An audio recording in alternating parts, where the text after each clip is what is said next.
What am I doing with my life?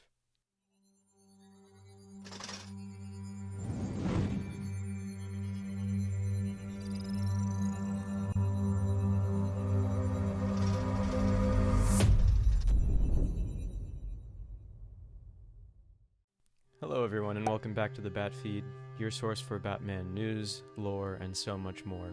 Make sure to subscribe to the channel so you can stay updated. In today's video, I'm going to give you guys another Batman theory about the Joker.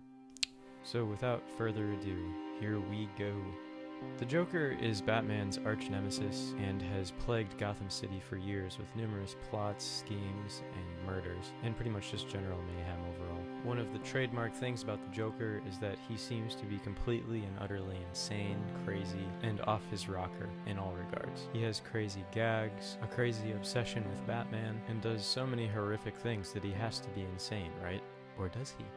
My theory is the Joker isn't actually as insane as everyone thinks he is. The evidence for this theory comes from different sources. I'm going to start with one in more recent memory. In Batman 49, we find Joker and Batman fighting, with Joker eventually getting the upper hand and leaving Batman unconscious on the ground. He begins monologuing for quite a bit about Batman's different enemies, but then all of a sudden he opens fire because he hears a sound, and Catwoman is on the scene, trying to save Batman as they're going to get married in the days following this event. There's a lot of back and forth fighting before Catwoman gets a swipe on Joker's throat and Joker shoots Catwoman in the side with his gun. It leaves both of them severely wounded and laying next to each other in a pile of bricks in this old abandoned church that they're in. Joker suddenly drops his somewhat crazy act and starts to have a very serious, very real conversation with Catwoman. Talks about his relationships with the other supervillains. There's a lot of very lucid moments in this conversation with Joker talking about death and his perception of it. Joker asks Catwoman what Riddler's perception of him was, because he had never had a close relationship with him due to the war of jokes and riddles. Catwoman responds, "Didn't you know? He told everyone. You aren't crazy. It's all an act. You're just trying to be crazy because you think crazy will set you free. You actually understand. You suffer for what you did."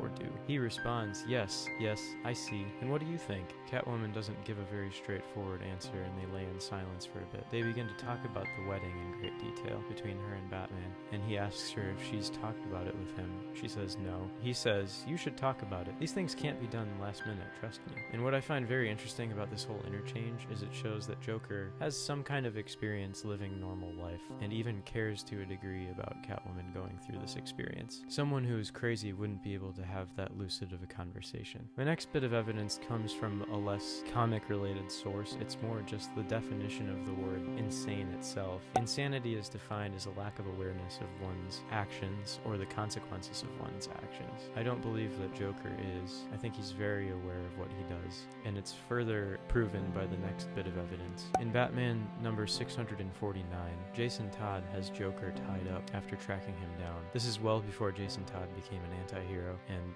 his first reintroduction back into Batman's life as the Red Hood. He tells the Joker that he knows a secret, and Joker, being Joker and trying to act crazy, says, "Ooh, do tell." Jason Todd leans in real close and tells him that he knows the Joker isn't as crazy as he wants everyone to believe. He tells him it just makes it easier to justify all of the horrible, terrible, sick things that you've done. And then he goes on to mock Joker because Joker's not smiling anymore. He walks away from Joker, laughing maniacally. These bits of evidence together help to prove the theory that Joker isn't insane. He's much more likely just a psychopath who enjoys inflicting pain, but covers it up by pretending to be crazy because it's easier than facing the horrible things that he's done. It's a lot more likely in my mind that that's the case. The evidence against this theory is definitely present still. In Justice League of America Volume 1, the Joker has been captured by the Justice League, and Martian Manhunter, after having enough of Joker's antics, finally just says, "Joker, stop," and sends out a telepathic wave that reorders the information in the Joker's brain. Joker stops laughing and becomes very lucid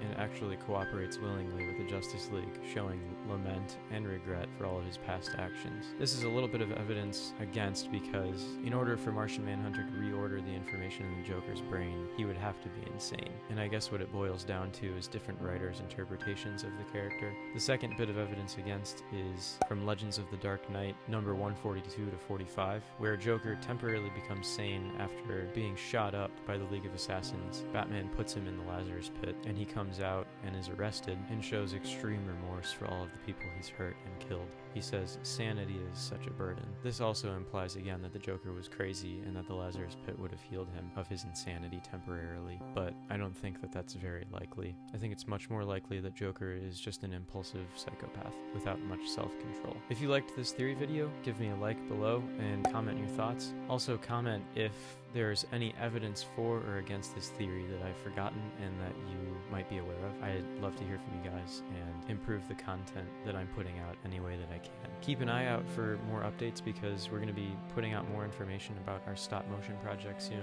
and you don't want to miss out on that, so don't forget to subscribe as well. Thank you so much for joining me for this Batman theory. And remember, the night is always darkest before the dawn, and the dawn is coming. I hope you guys have a great day, and I will see you in the next video.